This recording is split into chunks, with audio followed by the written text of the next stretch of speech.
The Earnestly Speaking podcast is a show that is founded on free-flowing conversation and may at times venture into mature subjects. Listener discretion is advised.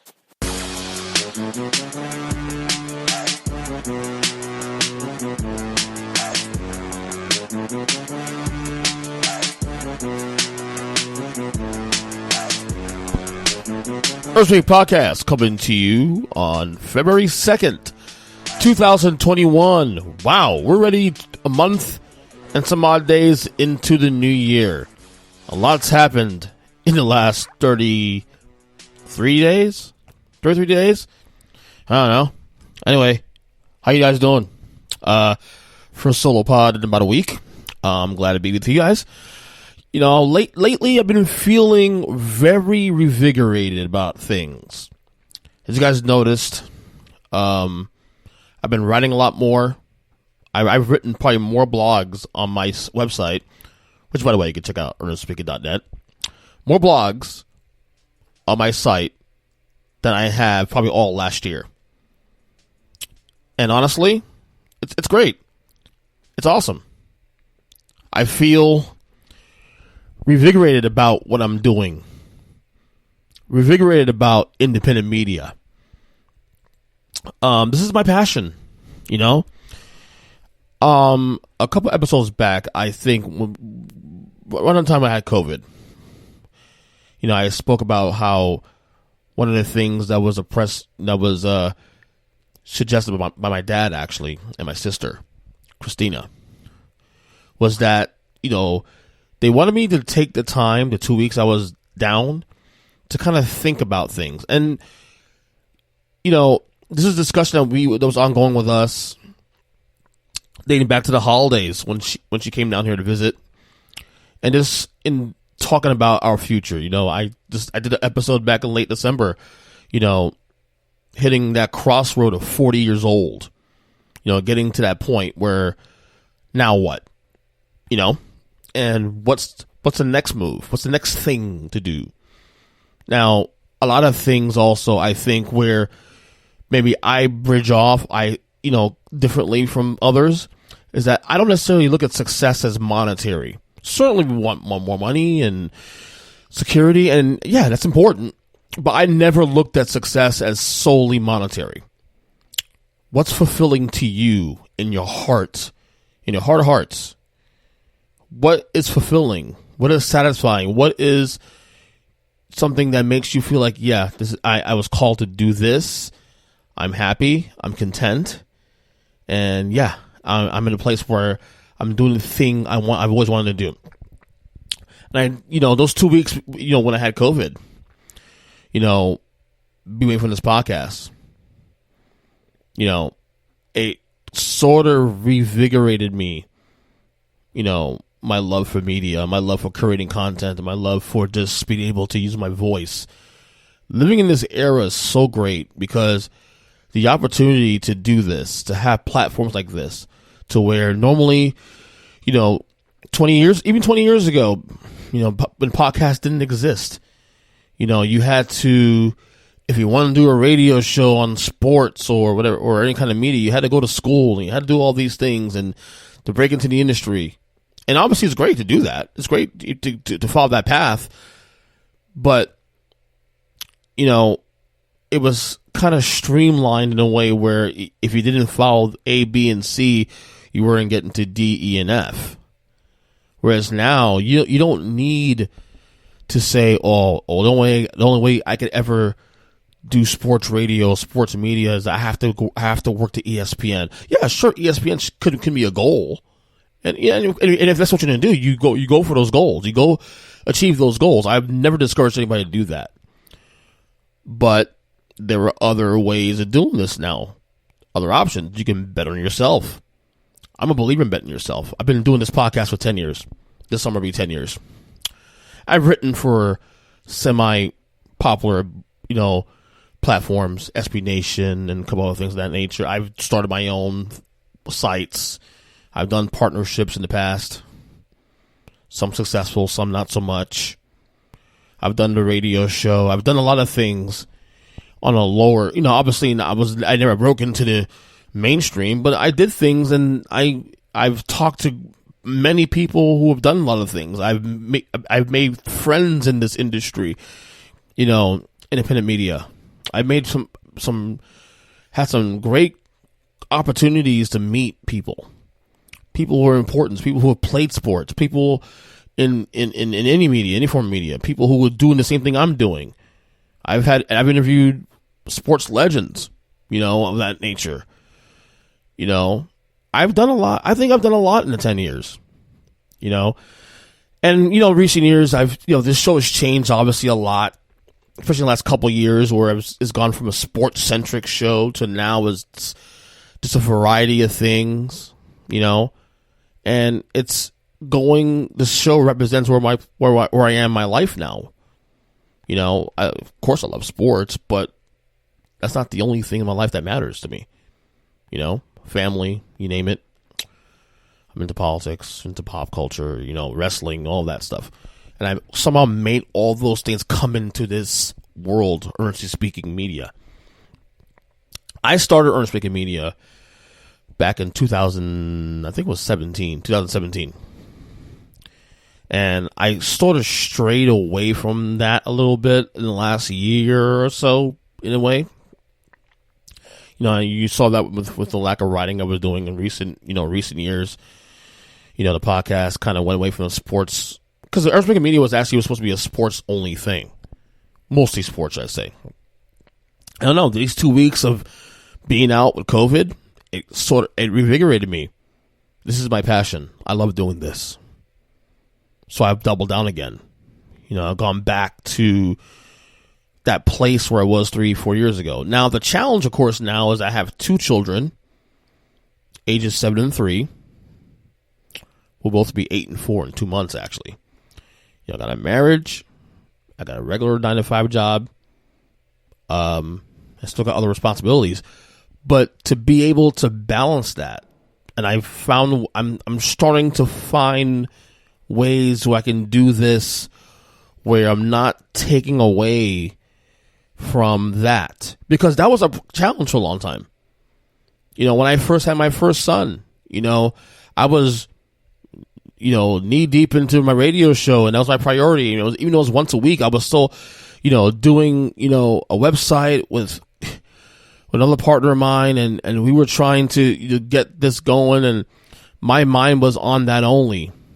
Meanwhile, I was the only person working also at the time. My wife decided to stay home for the first kid, be a stay-home mom, which was the right move, obviously. So I had so many things on my plate at the time, but I was so one-track minded, and I think what happened is I got burnt out after a while. I got burnt out. By 2017, 2018, I got burnt out, and I started to look at the podcast more as a hobby, which it still is a hobby, but I do make a little money on this too. You hear the ads in the show before and after. I do make a little money on this podcast, which is great. I'd like to make more money, monetarily, and you can help me by doing that by telling your friends and family about this podcast. Just click. It's free. It's a free podcast. Just check it out, the podcast. But, I did get burnt out to the point where I started making this show more of a, I'll do it whenever. And granted, I still did it like every week at least, and I still kept up with it, but there wasn't really a direction where I was going. I was just doing it just to do it because I felt like I had to keep one foot in the water. But now I feel like I'm kind of back to where I was a couple of years ago, where this is like not an obsession, but it's back to there's a focus now to Earnestly Speaking Media. I have this podcast. I have my wrestling podcast I do with my friends Mike and Joe. Every week we are kicking ass now with that. We've now gone to a point where you're in doing the podcast, and we're at a place now where, definitely in the place now where it's taken us a long time, really, in my opinion. But now we're in a place now where I am more comfortable doing that show than I ever have. We were locked in now as a team. It took us a long time to get there. For me personally, it took a long time to really get to a place where I could understand both those guys, and kind of fit in where I need to fit in, and everybody has their role, and we're there now. Which, by the way, Take 3 Wrestling Podcast, if you're a wrestling fan, I would advise you to check it out. It's a great show. Don't take my word for it, though, of course. But I'm revigorated, and I'm betting on myself. You see, this is the thing the funny thing is that media today is shrinking. It's harder to break through to get to the end of the road, which is, of course, getting to an ESPN, a Fox Sports, or any of the major networks out there you want to get to. It's harder now because the landscape is shrinking, especially, and then with COVID, the pandemic has actually exacerbated that. A lot of layoffs. So I decided that, you know what? I'm going to bet on myself, man. I'm going to do this because I love it. I'm going to put money into it. If it works, it works. If it doesn't work, I can't, at least I can say I tried. I'm going to have fun doing it in the process. So, don't know. I've been feeling very revigorated lately. And I think I'm back to that point where I have a focus. But again, the one thing that's going to be different this time is going to be finding a way to balance that with family. I can't also, do this at the risk of my family. How do you find a healthy balance? And that's going to be a challenge every time. That's why I do 2 of these a week. I do one solo, I'll do one guest. Now, last week I was able to open up some time because the schedule worked where I can do multiple podcasts. But that will always be that way. You know what I'm saying? So, anyway, it's about 12 minutes of just talk about me and this Earnestly Media. But yeah, speaking of Earnestly Media, you can, of course, like I said, the site, earnestly.net. You can see this podcast, the other podcast. We're talking about relaunching my wife and I's podcast. We started 2 years ago. We're thinking about what her and I talking about actually relaunching that in the near future. So look out for that, of course. What else I'm talking about? Oh, so this past Sunday was the 34th Royal Rumble? It is the 34th Royal Rumble. Yeah. Started 1988. It's 34th one. Royal Rumble this past Sunday. Of course, Royal Rumble, no crowd, but it was virtual. Tropicana Field in Tampa. Really enjoyed the show. I wrote on the site today. I did a little notepad. I had some notes on a couple of things that stood out for me that I want to talk about. It's on the site, of course. It was a good show. It was a solid show. I actually, what's funny, I wanted to do the Rumble review with my son, my 7-year-old son Eli, but we couldn't find 10 minutes today to do that. We had so much going on here home today. I wanted to review with him, but because he watched it. He actually watched it with me up until the Kevin Owens match. I think he finished the Kevin Owens match. So he almost got there, and then he started getting tired. He was starting to fall asleep, and so he missed the men's Rumble and watched the next day. But it was a good show. I gave the show on the Take 3 podcast when we did a review, I actually said I gave it a B plus. No, I think it's A minus actually. I think it was a good show. I think the only issue I have with the show, honestly, they had a 30-minute intermission, and that was involving Bad Bunny doing the performance, and Peter Rosenberg actually won a 24/7 title for 24 hours over R-Truth, which is fine. I have no problem with that, but there's no reason to do a 30-minute intermission, especially if you're doing a show. You're doing a show with no crowds. It really changed the vibe of the whole show for me a little bit. And the show ended up finishing, close to 11 than I wanted to. Like one of the good things about the pandemic pay-per-views now on WWE is that these events are ending a lot quicker than they used to, and that's good. I'm not a big fan of the 4 or 5 hour shows. I can understand it for WrestleMania, and all that, but and even the Rumble to some degree. But I'm not a fan of the 5 hour shows. Maybe it's just me. I know you have the network, of course, so obviously you want to utilize that. But to me, less is more. Less has always been more, So, just a quick recap on the show. First match was... what was the first match, actually? I forgot. Let me write it down real quick. I'm going to go through my notes here real quick. I had it in my Take 3 file here. First match, of course, Drew McIntyre to Goldberg for the WWE Championship. Again, I was worried because if you follow WWE and you follow, what they do, bad booking in the past, there's a real fear by many people, by myself, by many other people in the wrestling community that Goldberg was winning the title. Come on, Goldberg is 54 years old. I know Goldberg has a contract with the company to do 2 matches a year. Last year, they have him to fulfill that. He actually beat The Fiend at the Saudi Arabia show in February last year, which pissed off a bunch of fucking wrestling fans, including myself. But they got it right here. I had low expectations for this match, but in a match that was under 3 minutes, although there's more action outside the ring before the bell rung.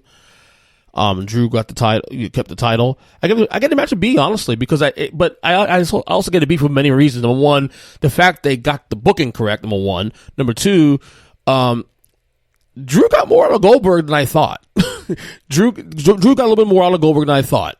Some of the action on the outside of the ring. The spear through the rail near to the virtual screens, and then he had this third spear. I tell you what, I got scared at that third spear, because I thought when that third spear was hit by Goldberg, I was like, oh shit, they're gonna do this. They're gonna give Goldberg a title going to WrestleMania. No, don't do this to me. But thankfully, Drew McIntyre did the Claymore, put him away. I give it a B. Want to see Drew get his WrestleMania moment. Hopefully, we'll see what happens. The second match was Sasha Banks and Carmella. Solid match. Gave it a B as well too. No surprise Sasha won the match. No one's really surprised about that. But Carmella, this was a little feud for the last 2 months on SmackDown, and it was good. Sometimes you need people to lose. You need people like Carmella. They're not tippy top, wrestlers, but they still serve a purpose. And she did, and it was a good little feud, and now Sasha can move on and face possibly the winner of the Women's Royal Rumble, which, by the way, was Bianca Belair. The Women's Rumble was amazing. A-. There was 3 sections of this Rumble for me. It was the beginning where Yokozuna, Bayley, Bianca Belair, Naomi, and the first couple girls that came in there, they were phenomenal. Then the match kind of got a little, I won't gonna say dull, but it got crowded. It was like, at least 10 or 12 females in the ring at the same time. And, a lot of those people in the ring, outside the ones that I just mentioned, were mostly filler. They're not tippy top women on the roster. They're good what they do. A lot of, legends like Victoria came back, Alicia Fox, people from yesteryear, of course, not that old, but you know what I mean. And then once Rhea Ripley got there, the whole thing changed again for the third phase of the match really picked up. And of course, the end of the match, the final 3, Rhea Ripley, Bianca Belair, Charlotte Flair, phenomenal. Bianca Belair, well deserved. You check out if you have the network, of course, check out her documentary, the Chronicle, on her, about 30 minutes. Excellent story. I learned about her story today. Of course, she's married to Montez Ford, one half of the Street Profits. Phenomenal person too. Really, really, really good. Nice story she told there. But yes, you won the Rumble. And by the way, you could choose who you fight, but why? Is there any reason that she won't pick Sasha Banks? Like, seriously, I don't see her picking Asuka. Sasha and Bianca Belair should be. We'll find out obviously Friday on SmackDown, but yeah, she there's no reason why she shouldn't pick Sasha Banks as her opponent at WrestleMania, and that will be a phenomenal match. Of course, Sasha's amazing in the ring herself. So, and with Bianca, Bianca Belair deserves the rocket strap to her right now. So, we had the last man standing match between Kevin Owens and Roman Reigns. And let me tell you something right now. I am not a fan typically of last man standing matches unless you get the opponents correct, the subjects correct. It has to make sense. Like if Mankind was involved, of course, it makes sense. Way back when. But this has been a really good feud. Kevin Owens is just phenomenal. We know about Roman Reigns. I don't need to spill. I don't need to give him his props. Roman Reigns, we know how good he is. But Kevin Owens, man, can we talk about how good this guy is? The spots on this match. I gave this match an A-. The only reason I gave it A-, honestly, was the spot toward the end of the match where Paul Heyman had a hard time getting off Roman Reigns' cuffs. And of course, the referee stopped the counting and not counting, and being so close to Roman Reigns.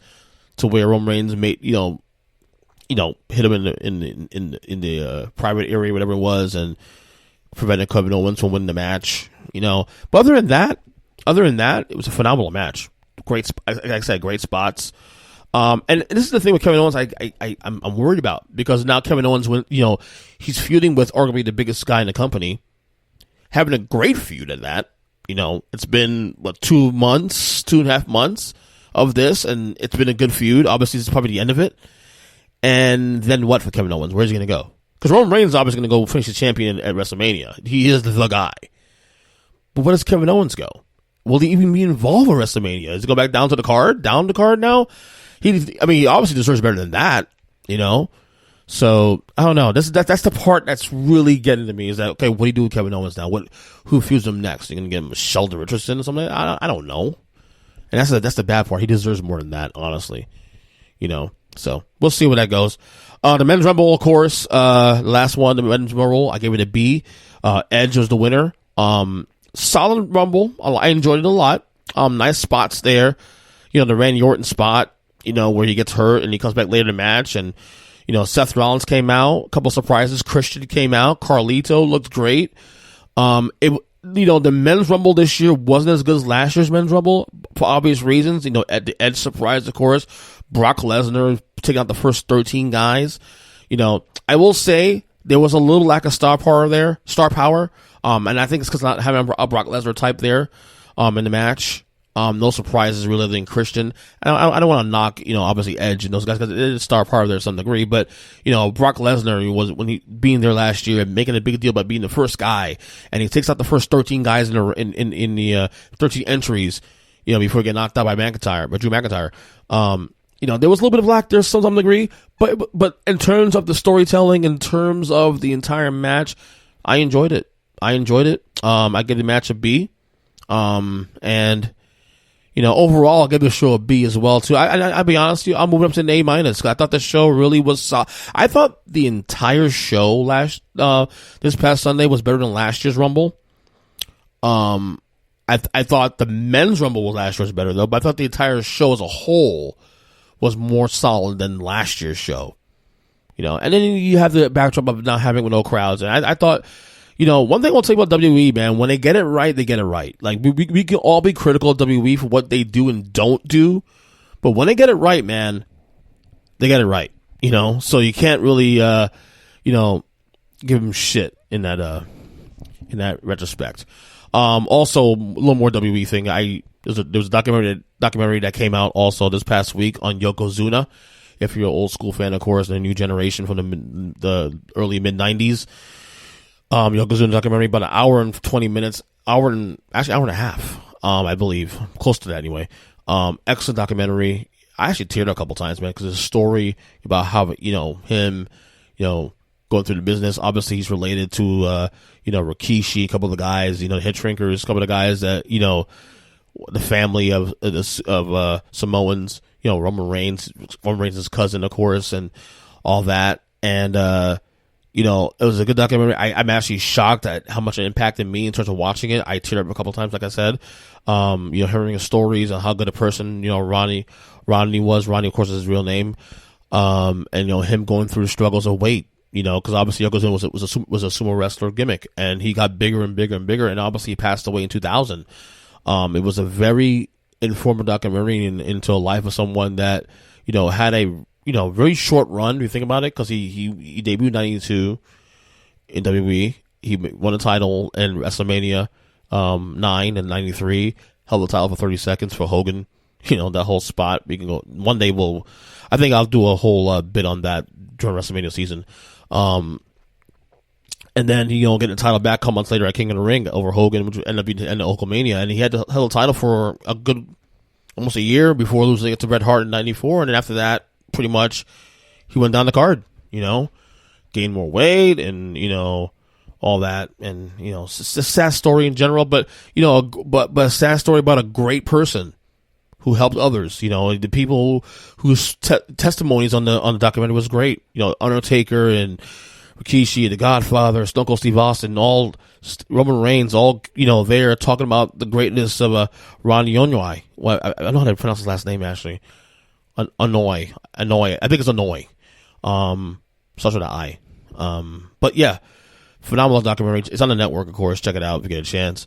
What else? Matthew Stafford. NFL news. Matthew Stafford traded to the Rams. Big trade, blockbuster trade.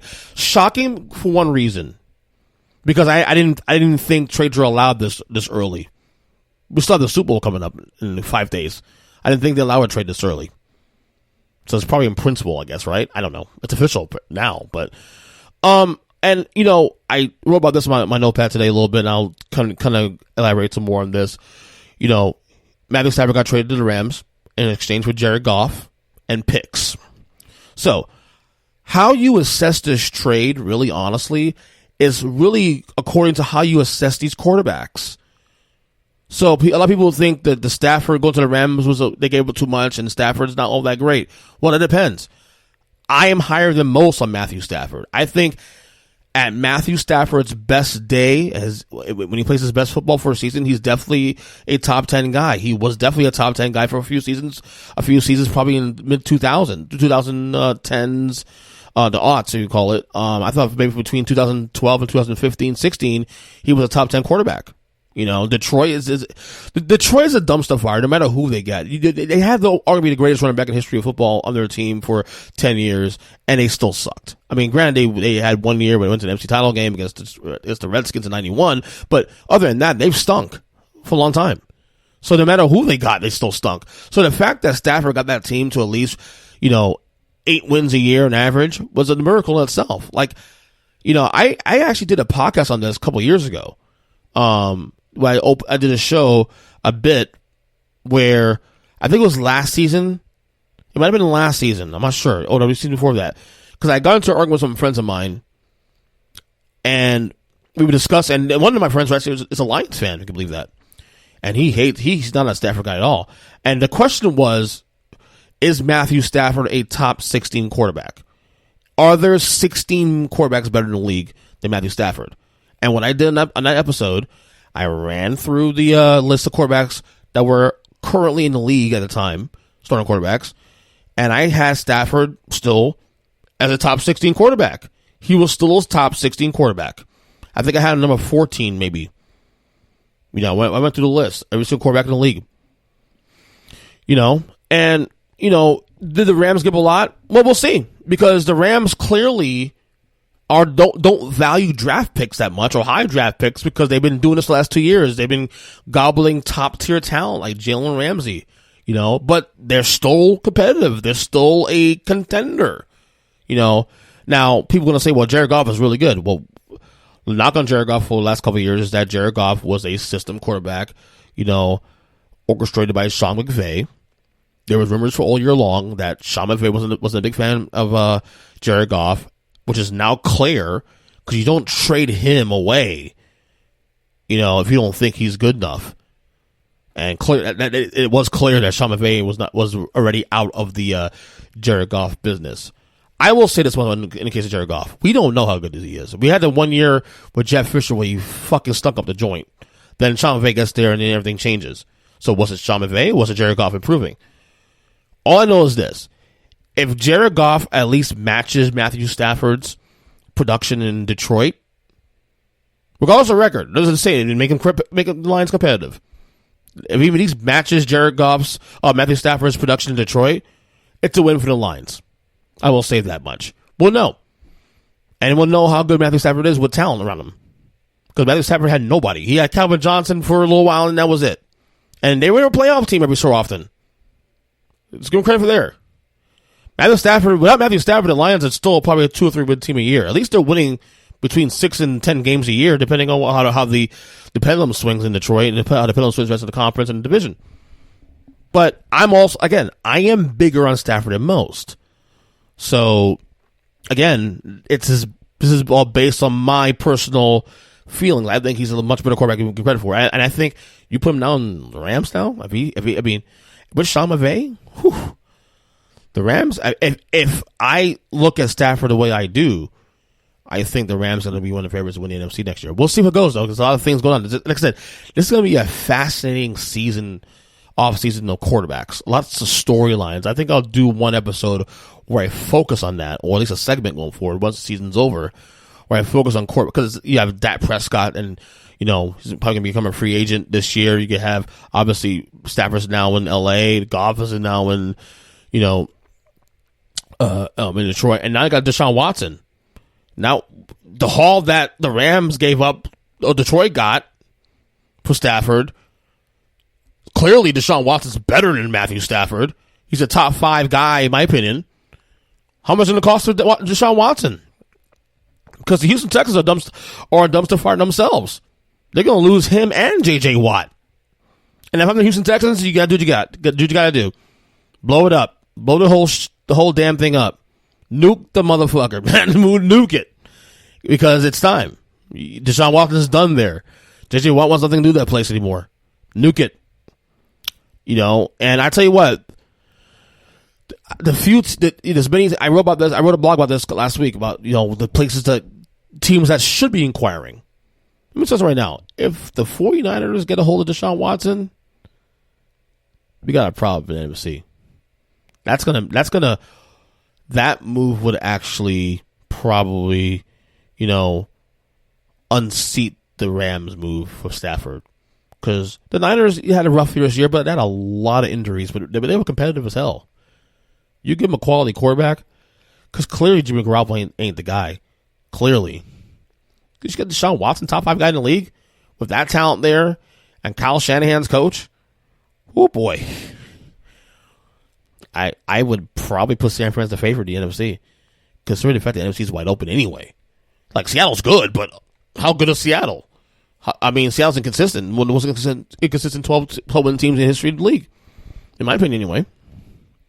I mean, you still got Aaron Rodgers in Green Bay, but they're not infallible. I mean, Tampa's in the Super Bowl, but Brady's getting older. We'll see how good Brady is next year. I mean, he'll be solid, but we'll see. There's no guarantees in the NFC. The AFC is different. You got Mahomes. I mean, obviously, Pat Mahomes and the Kansas City Chiefs. But best option for Deshaun Watson, the best football fit for Deshaun Watson, in my opinion, just not looking at it from X's and O's, looking at it from fit-wise and what it could do for a team going forward. San Francisco might be the number one place for him to go to win. Now, in terms of what he'd be comfortable, probably Miami, probably the Jets. The Jets, the Miami culture I would probably prefer. But I also want to see the Dolphins. I want the Dolphins to see it through with Tua also, selfishly, of course.